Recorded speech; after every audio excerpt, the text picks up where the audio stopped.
From the thrill of victory to the agony of defeat, the NCAA is simply wrong. The NCAA hands U of L basketball the ultimate loss. 4 years worth of wins stripped. The 2013 national title gone. But they won't remove it from our hearts and our minds. Strippers, prostitutes, now the punishment. We'll make other memories and hopefully win other championships, but it's not going to feel the same. Reaction from fans, former players, and how the interim coach says this will affect the current team. WDRB News at 4 starts right now.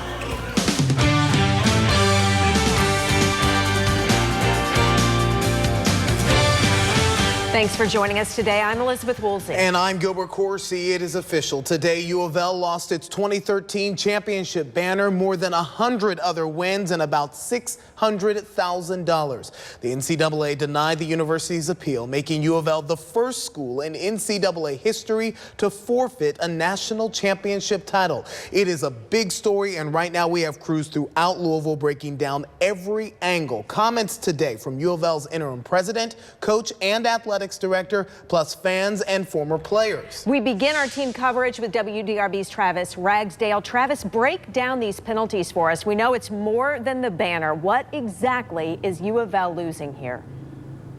Exactly, Elizabeth. Not just the banner that has to come down. It's basically all references to NCAA accomplishments from 2011 to 2015. That includes posters, trophies, even that 2013 national championship sign that you see there displayed so prominently here at the Yum Center. All those wins, the Final Four in 2012, the national title, somewhere around 120 of them are going away. The decision also means that any individual records during that period are wiped from the record books. The university is also on the hook for $600,000 that it earned because of those wins. Interim President Greg Postal says he believes the NCAA Appeals Committee ignored the facts of the case and instead acted on outrage for what was done. I think the overriding nature of this matter is so appalling to most people that they don't listen beyond that. They've heard all they need to hear, and the details become insignificant. Travis, what else can U of L do at this point? Can it fight this decision in court? In theory, the university could. They could file a lawsuit in federal court, but based upon what was said today, that does not seem likely. Of course, any appeal with the NCAA is over. That option is exhausted, so the last remaining option would be to file a lawsuit. Honestly, I think it'd be a difficult case, and as Dr. Postal mentioned, and we haven't formally discussed that, I would personally probably not be in favor at this point. I think the value of trying to beat the NCAA on guidelines is difficult. And I think there's not a lot of precedent for that happening. If there is any good news for U of L today, it's that there will be no future penalties on future seasons, such as recruiting sanctions or postseason bans going forward. We're live at the KFC Yum Center. Travis Ragsdale, WDRB News. Travis, thank you. This scandal has cast a shadow for years on the University of Louisville. WDRB's Chris Suter takes a look back at the prostitution, the postseason bans, and appeals that brought us to today. It's one of the highest accomplishments for U of L and its fans. April 8th, 2013. The men's basketball team clinches the NCAA National Championship. But then a low point in October of 2015. The book Breaking Cardinal Rules is published. Author Katina Powell claims she was paid to provide sex and escort services for U of L players and recruits inside the men's basketball dorm, sparking an NCAA investigation. February of 2016, U of L announces a self-imposed postseason ban in an effort to get ahead of possible punishment. But in June of 2017, the NCAA announces some of the harshest sanctions ever assigned to a Division I men's basketball program in the modern era. It orders the school to vacate its basketball record from 2010 to 2014, including the 2013 national championship title. It gives then head coach Rick Pitino a 5-game suspension for the upcoming season, and the school is ordered to return its financial shares from 4 NCAA tournaments. fans. U of L appealed those sanctions. Just 3 months later, another bomb hits in September of 2017. U of L is tied to an FBI probe investigating a pay-for-play scheme in college basketball recruiting. October of 2017, a month later, Coach Rick Pitino and Athletics Director Tom Jurich are fired. December 2017, U of L made its last effort to save the 2013 championship title, making a final appeal to NCAA officials in Atlanta. WDRB Sports' Eric Crawford has covered this extensively since it all broke in 2015. When you look at past NCAA rulings and other scandals, do you agree with U of L's interim president that the NCAA got this wrong? Well, it got it certainly inconsistent with anything else that it's ever done. If you look at this, the NCAA did not hand down the highest level penalties that it could in terms of violations. It didn't charge the school with anything. It just charged individuals within the school. But what it did was it handed out institutional penalties. We haven't seen this before, but the NCAA defended its action by saying we haven't seen penalties like this before, and we haven't seen violations like this before.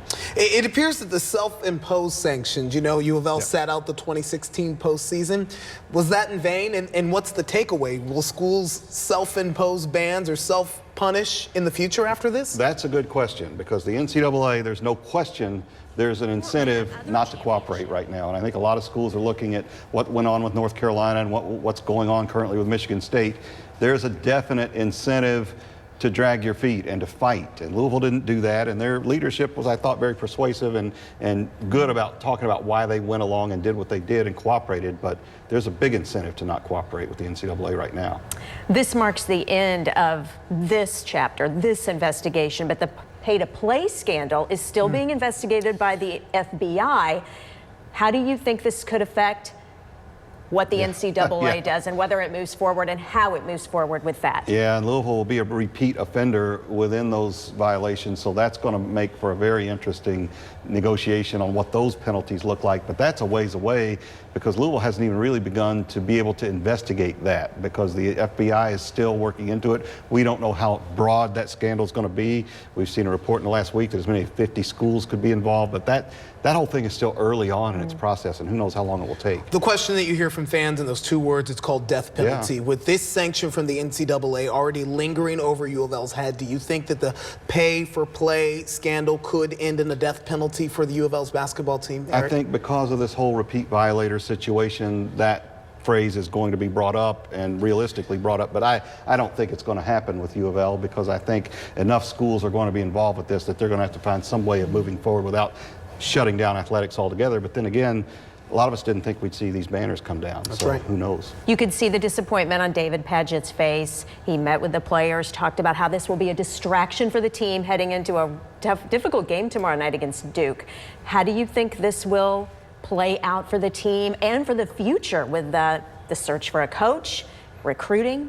I think, to be honest with you, the next scandal is a bigger deal when it comes to the coach and recruiting than the past one. And I think, these players didn't win a national championship. It wasn't their banner.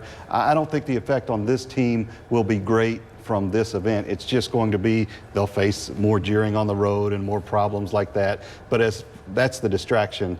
But they really are in the midst of trying to make the NCAA tournament. I don't think this penalty really hurts these guys. What kind of goes into removing the accolades that you see around campus at the Young Center? What's the process for this? It's a lot of stuff. It has to come off the stationery. It has to come off anywhere that they mention it. The banners we hear are already out of the KFC Yum Center. The National Championship trophy has to be given back. Some individuals will get to keep the records and the awards that they won if they're not implicated, if they weren't found to be ineligible by the NCAA. Others who were found to be ineligible that were on those teams, Final Four and championship, their statistics will go away and the records that they won will be gone. Eric Crawford, you've done extensive reporting on this for several years now. Your latest article up right now on WDRB.com. Thank you. Thank you. Thank you. The NCAA's decision has not only rocked Cardinal Nation, but the college basketball community. Fans and rivals taking to social media today for comment. Let's go to WDRB's Chris Suter in Studio B with that reaction. Chris? Gil, Elizabeth, U of L students tell us they are heartbroken. The banner may be coming down, but they say the memories from 2013 cannot be taken away.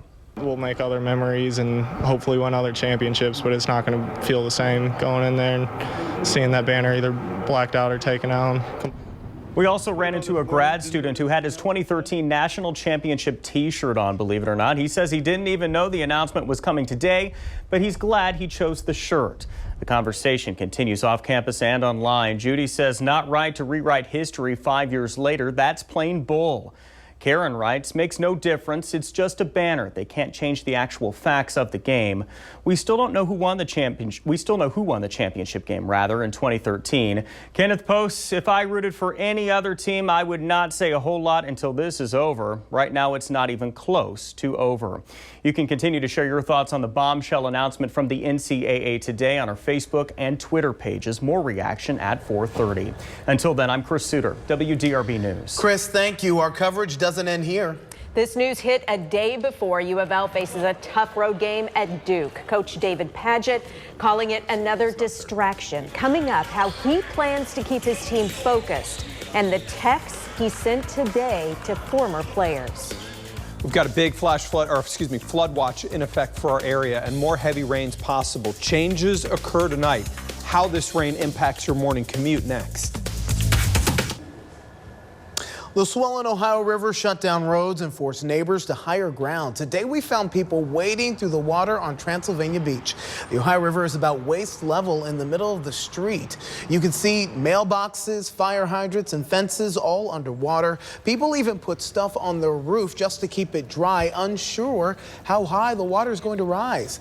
This community sits directly underneath the Easton Bridge, and neighbors tell us they're packing and preparing to leave for several days. It's amazing. Just in a few hours, you can literally just watch it creep up. So we knew we were here. We were packing in a hurry because we got to get out of this road because I think in a few hours it'll be inaccessible. WDRB weather, sponsored by Baptist Health, centered on you. Such an unbelievably busy period. I feel like we've got to talk about this because the numbers were unbelievable today. The warm low temperature, that was a record at 66 degrees. High temperature 82, that's not a record for the date, or not only, that's a record for the month at 82 degrees. And today is now the earliest we have ever made it to 80 degrees. That is impressive stuff. Looking at the numbers, 80 degrees Carrollton, we got to 78 in E-Town, 77 Lanesville, and 77 in Austin. Like I said, I felt like we needed to talk about that because it is historic. Also, we've got this now to talk about. We've got a flood watch here in effect for almost the whole area. Not included would be Carroll County and Adair County. Rest of our area included in the flood watch, and you can see the flood warnings up and down the Ohio River. Also, East Fork of the White remains under a flood warning. Bottom line here is this is all, the flooding is just starting. My opinion is we're probably going to see about 4 more feet on the Ohio and downtown, along the downtown area, as we continue to see the excessive rain. And in that, I want to discuss the timing for that. So this is going to change. This is going to change things a lot, from the warmth to sharply colder. And you can see there's even freezing rain on the back edge of this and some snow in Oklahoma City. And that's just an insane thing to say. We're at 80 and there's mix right now occurring in Oklahoma City. So you've got a just incredibly energetic system. Time lapse here shows a lot of these high clouds we saw across the area today weren't enough to stop us. We forecasted a high of 82. That's where we have reached 80 right now with the south-southwest wind 18 miles an hour, and it is breezy outside. Another part to the story is the winds. Our temperatures right now are running in the mid-70s. Our winds are still gusting over 30 in Lanesville, in E-Town, near 30-mile-an-hour wind gusts from all of the Kentucky mesonet sites. So it is a breezy afternoon. And look at the front. 80 in Louisville, 27 in Kansas City. That is a powerhouse cold front that sags into the area tonight. So I think your rain chance comes up in Louisville near daybreak. I think it's very close, actually. And the bottom line for your drive to work tomorrow, it does indeed look like that's going to be a wet drive to work. So prepare for that. What you should expect tomorrow is rain, and I think there's going to be pockets of moderate and heavy rain, and you can see some of this pouring at times tomorrow. The other part to that is look at how much colder it is by 5 p.m. So right now we're at 80. Tomorrow at this time we're 45 degrees. That is 35 degrees colder. Another wave of moderate to heavy rain comes in, I think, Wednesday night into Thursday morning, and then we'll quiet a little bit as we go into the afternoon, but it's going to come right back in here as we go towards the weekend. So in this Wednesday, Thursday time frame, we're going to add 1 to 2 inches of rain across the area. A lot of rain in this time frame. So tonight, I've got about a 50-50 chance along and west of I-65. The best chance will drop to a low of 64. It's going to be breezy. Here's the weird thing about tomorrow. The high 64, but that occurs in the morning, will drop to 45 by the afternoon. There is a 100% chance. It's not an if on the umbrella. It's a you need it Thursday, 80%. Mike, will see waves of thunderstorms Friday into Saturday. I'm going to go through the entire rainfall total in this 7 days in about 10 minutes. All right. Thank you, Mark. Unfortunately, we have some big problems with a broken water main this afternoon. It's going to cause a lot of people to have to take a different way home this afternoon. Let's take a look where we're talking about here. Brownsboro at Springcrest, pretty much right in the curve over top of the Goose Creek. And with that broken water main, they expect to have this closed down overnight, hopefully reopened by morning rush hour. But in the meantime, you just have to follow the detour signs that they have set up, and it's going to create some major problems for us on the east end. The Waterston westbound, one crash right past Newburgh Road, blocking the left-hand lane, and we are backed up solid all the way back over to Taylorsville Road. And then the Waterston eastbound has been heavy coming off the north and southbound 65 ramps, and then right past Poplar Level Road, heading down that hill to Newburgh Road, and still looking pretty decent shape here. You look at the virtual view of 65 through downtown. From the Oxmoor Auto Group Traffic Center, I'm Mike Marshall with WDRB Traffic. Mike, thank you. Saving money and saving lives. WDRB's Lawrence Smith explains that's the idea behind a new plan to change criminal justice in Kentucky. Kentucky's jails and prisons are bursting at the seams. Supporters say the plan unveiled here at the Capitol is designed to ease that pressure. I was raised well, and I knew the difference between right and wrong, but also I have the disease of addiction. For Elena Combs, that addiction led to crime and punishment. She says she was in and out of jail dozens of times until she was offered treatment. And thanks to that, I've never went back to jail. That's why Combs is at the Capitol supporting the criminal justice reform plan unveiled by Governor Matt Bevin.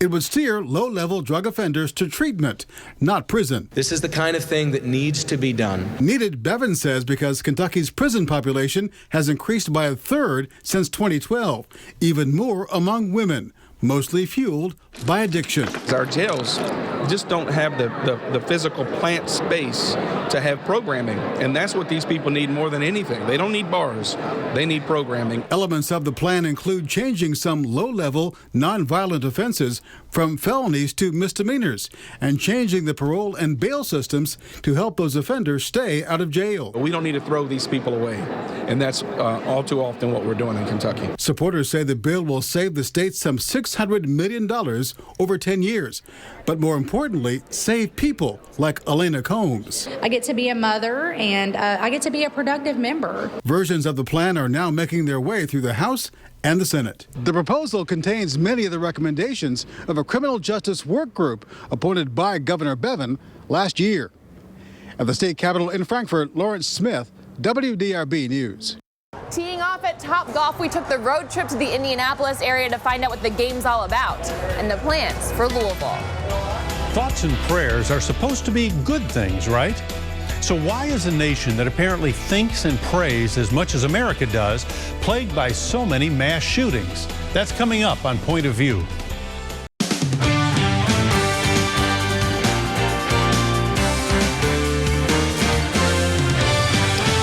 A shuttered St. Matthews Sears store could become Kentucky's first Topgolf. It's like a souped-up driving range, very popular in bigger cities. Have you seen this? Super cool. WDRB business reporter Jessica Bard shows us how the plans for Louisville are on par with Topgolf near Indianapolis. We took a road trip here to the Indianapolis area to get a better picture of what Topgolf will look like when it takes a swing at Louisville. It's more like a driving range, but it's more fun because you get to hit targets. Swing. We're having a great time. Sip and eat. Pretzel bites were amazing, and just, family bonding time is always great. Topgolf is a family-friendly driving range with a restaurant and sports bar. Right now there's 41 venues across the U.S., and we're very excited that we continue to grow. This new facility here near Indy has been busy ever since it opened in October, even now during the middle of the week. We have 10 different games you could choose from. There are games with rules similar to bowling or darts, and anyone can play. She's even gotten up there and hitting a few balls with me. Every ball is microchipped If you hit a target, it gives you instant feedback on your score. It's non-intimidating. It makes it, and there's also targets, so if you're not good, you can still score points. On Monday, Topgolf officials filed plans with Metro government to bring Topgolf to this former Sears in Oxmoor Center. The company wants to add a 3-level building here on 37 acres. There will be more than 100 hitting bays, enclosed with netting, just like the one near Indy. We have different leagues we have going on, Spring Academy, Summer Academy. A spokesperson for Topgolf tells WDRB a complex of that size would hire 500 employees, adding there's no timeline for when Topgolf could tee off in Louisville. The plans are still in the beginning stages and awaiting approval. Jessica Bard, WDRB News. Stocks drop on this first trading day after the holiday weekend. The market coming off a 6-day winning streak, but the Dow plunged more than 200 points today. Disappointing earnings and Walmart plunging, pulling down other retailers. The Dow ends up falling 256 points to close at 24,962.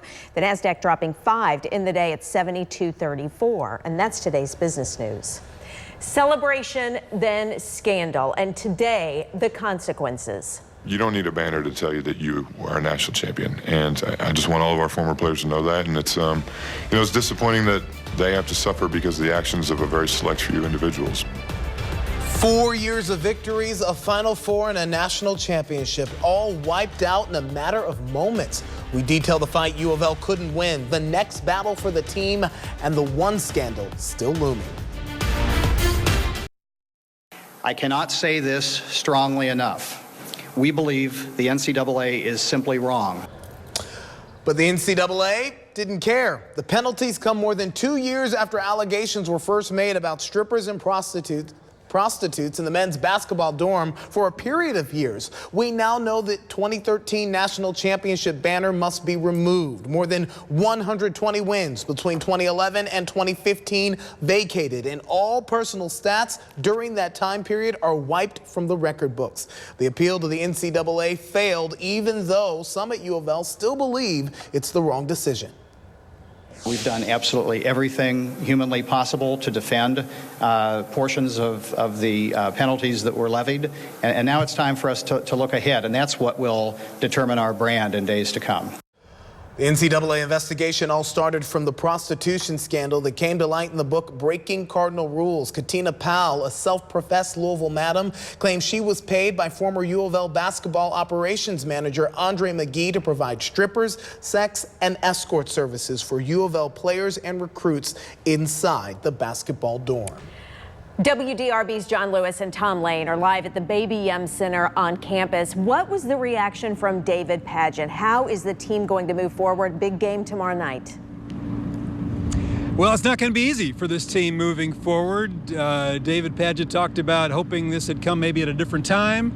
But obviously, it's difficult for anybody involved with the basketball program, and that was the case here. Well, no question. You have players here. You have David Padgett, who was around the 2005 championship team, yep. And the blood, sweat, and tears that goes into that. And now you have the NCAA saying that none of this counts for anything. Everyone was pretty down, but now David Padgett said it's really up to him to try to move this team forward. This was his opening reaction today.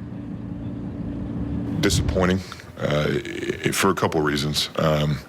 Logan Bauman, who's our video coordinator, was really shaken up over this because he was a part of that team. And when you're sitting next to somebody when this comes out and you see how devastating it is for them, and me being a former player, the hard work that countless players put into practice, individuals, games, all the quote-unquote grind of a college basketball season. And it's tough in that regard.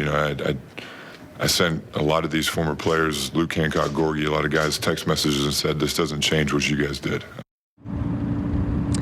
Yeah, clearly that's kind of the sentiment I think of a lot of U of L fans, is that the championship happened, and that will always be something that is remembered for that group. And that's what Dr. Postal and Vince Tyree, the interim AD, said today. Those are memories that happen. We still have that, and that's what they're going to hang on to.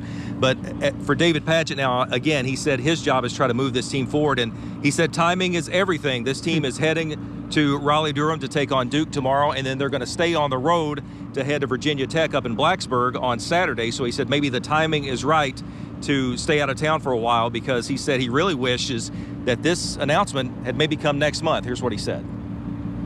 You know, I don't want to go on a tangent about the NCAA, but the least they could have done is wait another month or so till our season's over. Because with what these players on my team have been through this year, for them to have to go through another thing like this, it's not fair to them. It's completely not fair. Look, reality is what it is. I get that, but these 14 players have been through enough in the last 4 or 5 months that this is going to be a distraction for them. All right. And Mike Lissette and Rick Bozich will be on the team, be on the road with the team as they're trying to just, figure all this out. Pretty devastating blow for them today, although I don't think they were unprepared for it. Coming up at 6 o'clock, we will tell you what David Padgett talked about with his team for the very first time today. Right now, we'll send it back to Katie George and Eric Crawford in the studio. Thanks, guys. A lot of people are weighing in on social media right now, including members of the 2013 National Championship team. We had a chance to talk with the most outstanding player of that Final Four, Luke Hancock. Here's what he had to say on the NCAA's decision. It doesn't change a whole lot, if anything. I made a comment earlier on some social media stuff. That was the last time my dad got all his kids under one roof, and it was a really big roof. But that experience means a lot to my entire family. It means a lot to me. It means a lot to the entire Louisville community. And there were a lot of people there and a lot of people that watched us play those games. The name of the game is putting more points on the scoreboard than the other team, and we were able to do that. And I feel that this is really disappointing, but it doesn't change a whole heck of a lot. In talking with him, you can tell it's been a really tough day for those close to this program. Eric, where do you fall on the vacation of records? Do you think it's an appropriate punishment in this case or in any case for that matter? Well, you heard Luke's comments, and in one sense, I really get that it happened. I was there. I mean, I remember covering it. We all went through it. We see the trappings of it all around town. So from that sense, to go back and say it didn't happen or doesn't count is kind of a meaningless thing. But I know why the NCAA does it, because it's one thing the NCAA is able to do. It's one punishment they can give that really stings coaches, it stings programs and universities, and unfortunately it stings some players who really are unjustly receiving of this penalty too. When we talked to Luke Hancock, he was actually wearing that championship ring from 2013. He said he has his Final Four rings from both years. He will continue to wear those proudly, because this will not take away the fact that he was there, he played in those games, he won those awards. And he said just because of this decision, when he walks in the KFC Yum Center and doesn't see that banner hanging, it doesn't change when he looks at his hand. We also had a chance to talk with former Cardinal Perrin Johnson, who was a member of the 2005 Final Four team. He says he hopes the Louisville community can find closure in today's decision. You spend all those times at practice in the weight room and extra summers here, and then you work your whole life as a kid to be a national champion, and now that's gone. That's a hard pill to swallow, and it's just a very disheartening and draining thing emotionally, and I'm sure they're all communicating with one another. I've been talking through them through text today, and I don't really know what to say. I'm more so in disbelief and emotionally just drained from this whole process, for me at least. Absolutely. I just want to get this done. And I want to see the title be here, but I also want to see the university move in a direction and have a direction to move forward. And I think the fan base wants that as well. Do you agree with Perrin, Eric? People are done with this. They just want to move on and they finally have that closure. Well, I don't know if they're done with it, but I hope they can move on. And I hope this kind of closes a book a little bit for people. And I know it's going to be hard for fans. The coming weeks are going to be kind of like one of these dark nights of the soul where you just have to grit and get through it. But look, there was very little chance for this appeal to go through. You can question even whether it was worth it for U of L to do that. It got nothing on appeal, and a lawsuit is not likely to get them anything more. The die is cast, and this is what's happened, and I think it's time to come to grips with it. And the whole thing is the university and its athletic program and everything else is defined by what happens from here on. You can't let what's already happened define you. Do you feel like we finally get to catch our breath and the University of Louisville can catch their breath with another NCAA investigation potentially looming? That makes it worse, and that makes it a lot harder because you've got another shoe to drop. You've got repeat offender status waiting, looking you in the face on that scandal, and I don't know how it comes out. We'll see how widespread it is. How far it reaches could have a bearing on what kind of penalty Louisville faces going forward. Well, still plenty more to come. We'll have more updates here on WDRB and WDRB.com. Gail, Elizabeth. Katie, thank you. U of L fans and rivals really sounding off about the NCAA's decision on social media this afternoon. WDRB's Chris Suter explains how they're feeling after another bombshell announcement surrounding the cards. Chris, what are you seeing? Elizabeth Gill, fans are disappointed. Rivals are ready to call the program out. Dawn posts it's about time, Samantha says, but they won. No matter what happened, they still won fair and square. Sharon writes, such a shame for these kids when they had nothing to do with other people's greed. And I guess tuition will go up to take care of the $600,000 that the university had to pay back. And Sarah says, banner or no banner, I'm still a proud Cards fan. It breaks my heart, but we will keep moving. A similar sentiment is being shared on campus. There was a palpable feeling of disappointment today among students headed to and from class. I definitely think it's unfair to a lot of people. I would say it's most unfair to the kids like Quentin Snyder, who have grown up in this city and have loved the city and the university his entire life. And you can make your voice heard about the NCAA's decision. Just go to the WDRB News Twitter and Facebook pages. Chris Suter, WDRB News. Thank you, Chris. We've been saying this is just the end of one scandal for U of L, with another one still looming. The FBI is investigating the university in a pay-for-play scheme that emerged in September. The government says Adidas funneled $100,000 to high school recruit Brian Bowen's father when Bowen committed to Louisville. Brian Bowen was cleared of any wrongdoing. Now, this is the scandal that prompted the university to fire both head coach Rick Pitino and athletics director Tom Jurich. The NCAA will not get involved until federal authorities finish their investigation. The 2nd Street Bridge is about to get a major makeover. How it might affect you and your travels, coming up. We're not just talking about potential for river flooding. This kind of rain is going to cause flooding potentially in a lot of places. I'm going to talk about when to expect the heaviest. Who could see up to 6 inches of rain next? A major makeover for the 2nd Street Bridge could mean extra time to your travels. WDRB's Lexi Ratterman shows us the roadblocks drivers will face. Order for the 2nd Street Bridge. It begins Monday and goes until November 2019. This bridge was built in 1929. The last full painting of the bridge happened in the 80s. The Kentucky Transportation Cabinet says to get the job done, the outside lanes and the sidewalks will be closed. That means there will only be one lane of traffic open in each direction. Bicyclists and walkers will not be allowed to use the bridge during the project. The bridge will undergo a full cleaning, which KYTC says will be the most difficult part, as the contractors have to contain all of the materials cleaned off of the bridge. The project will cost nearly $28 million. It's to preserve it and make it last longer. So in the end, as opposed to it getting in really bad shape for it to be replaced, this is money worth spending. The Indiana and Kentucky approaches to the bridge are painted a yellow color. That color will be continued throughout the bridge. Again, work on the bridge will begin Monday and go until November of next year. However, there won't be any lane closures for certain derby events. Reporting in downtown Louisville, Lexi Ratterman, WDRB News. WDRB weather, sponsored by Baptist Health, centered on you. So the good news is these great temperatures we're enjoying, 80 degrees plus. The bad news is there's more rain coming and we're already dealing with some flooding. This 82 is not just a record. This is historic. We have never been to 80 this early in the year. The second part to that is right now, this is the warmest temperature we have ever had in the month of February. So this is incredible stuff. You were going to say something? If I'm sitting here listening to you say that, I'm asking, does this mean that we're on tap for a very warm and very hot summer? But I figured you'd say it was too early to tell on that. It's a good question. Wet normally does not equate to hot summers. It's still something that we'll watch, but I think that's a part of this. Sharply colder tomorrow as we see a front move through, and this flooding is going to get worse. That's a big part of this story here. Let me show you what we have for our numbers here. Looking at the rivers, when I talk about that much rain, the immediate question is how much more are we coming up? In Tell City versus where we are now, river's going to come up about another 2 feet. Madison near Clifty Creek, you're talking about the river coming up about another 2 feet. So versus where you are, up another 2 feet. How does this impact Louisville? McAlpin Upper, which is generally the downtown gauge, comes up about another 3 feet. And McAlpin Lower will come up about 2.7-ish, so around 3 feet. So where you are now, water's probably going to come up about another 3 feet. On top of this, you can see a flood watch covers almost our whole area.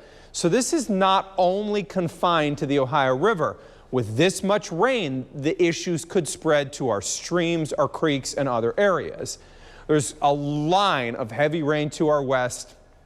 I think you know where I'm going with this. Looking at the numbers for the day, this is the official high, 82 degrees, so that then breaks the record by 6 today. Come here for a second. 125 years we've been keeping records. We broke that record by 6 degrees. That is a thrashing of that record. 80 degrees, south-southwest wind, 18 miles an hour. We look around our area, I mean, it's warm. It's running around 80 degrees virtually everywhere. 75 in E-Town, 77 Bedford, and look at that cold front. 27 in Kansas City, 80 in Louisville. I mean, just think about that. You drive about 7 hours to the west, and the temperature drops 53 degrees. On top of that, windy. Louisville has gusted to 38-mile-an-hour winds today. This pattern is a very energetic pattern with a huge dip in the western part of the U.S., and this high is key. It is directing the moisture towards the Ohio Valley. Let's start to talk about the winds. So I think we're going to bring rain in here as we go towards daybreak tomorrow, and you could see there's waves of moderate and heavy rain early tomorrow. Another band comes in the afternoon with waves of moderate heavy rain. For what it's worth, the temperature tomorrow afternoon is going to be 25 degrees colder than today. That is impressive. We see another wave of rain as this front gets stuck in our area. Notice that coming across Wednesday night into Thursday. And I'm going to tell you, I probably could throw 100% on Thursday, but I think the better chance is going to be before midday.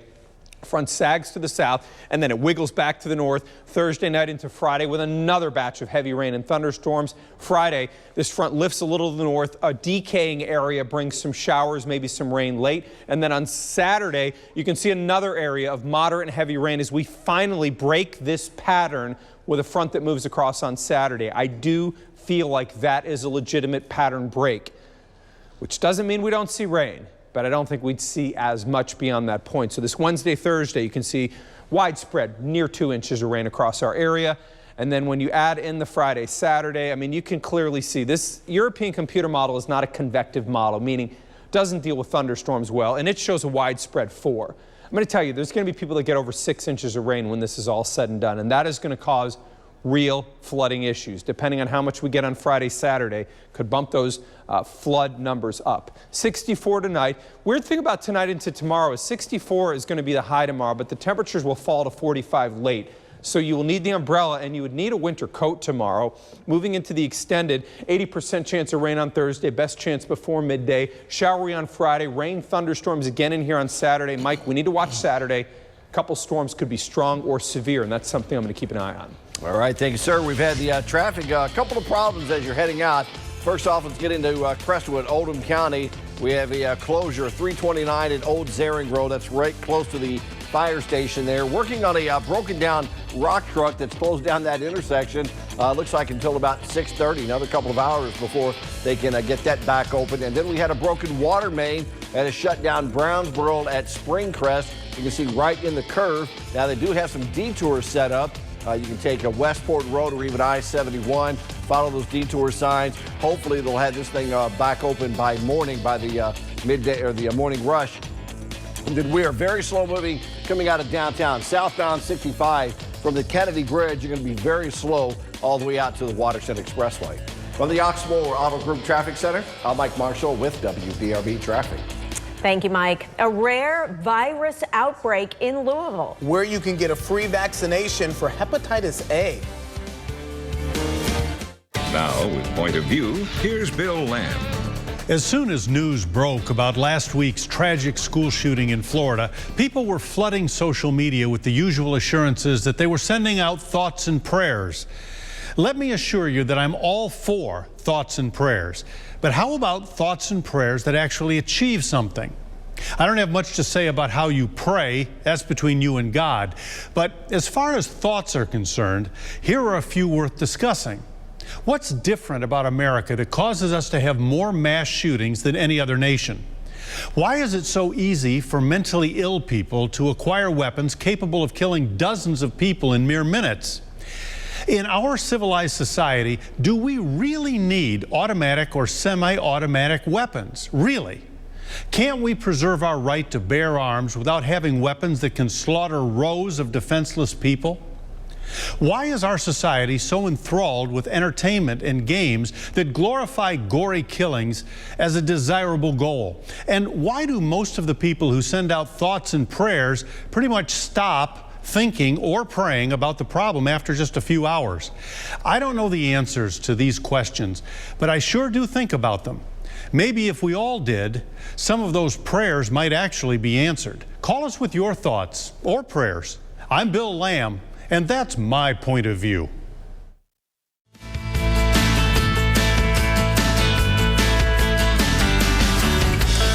A usually rare virus has become an outbreak in Louisville. Now there's a new effort to stop it from spreading. The Kentucky Department for Public Health declared an outbreak of acute hepatitis A in November, with the majority of cases in Louisville. Since then, Louisville has seen nearly 90 cases. In a typical year, there are only about 4. Hepatitis A is most common in homeless people and illicit drug users. The health department has vaccinated more than 4,300 people, and today Hotel Louisville is offering free vaccinations for its residents. There's a lot of people under roof at both of our locations, and they depend upon us, and it's something like an outbreak could really be devastating. The best way to prevent the virus is to be vaccinated and to practice good hygiene. Jennifer Lawrence makes a surprising announcement while promoting her new movie. She's taking a break from acting to pursue a new career. The one thing she says she needs to fix before getting back to show business. As we head to break, the Mega Millions jackpot for today, $185 million. Tomorrow's Powerball, $246 million. Political coverage. Louisville native actress Jennifer Lawrence is taking a break from the big screen. The Oscar winner says she instead hopes to help fix our democracy. She revealed her plans while promoting her new movie, Red Sparrow. Lawrence says she'll work with an organization called Represent Us to get more young people engaged in politics. She says her work won't have to do with Republicans versus Democrats, but instead getting rid of corruption. You interviewed her in the past. Surprised by this? No, I think as she's gotten more confidence, and I think she's trying to take a more active role in all kinds of things. So not really. She did go from being a little uncomfortable in this role, and I think she's now using her platform to make statements. Embracing it. And, yeah. You know, we see stars that have a bunch of films in the can, so something says she's not going to disappear from the spotlight. We'll still see plenty of her, I have a feeling. Have a great night, everybody. Thanks for joining us. Good night.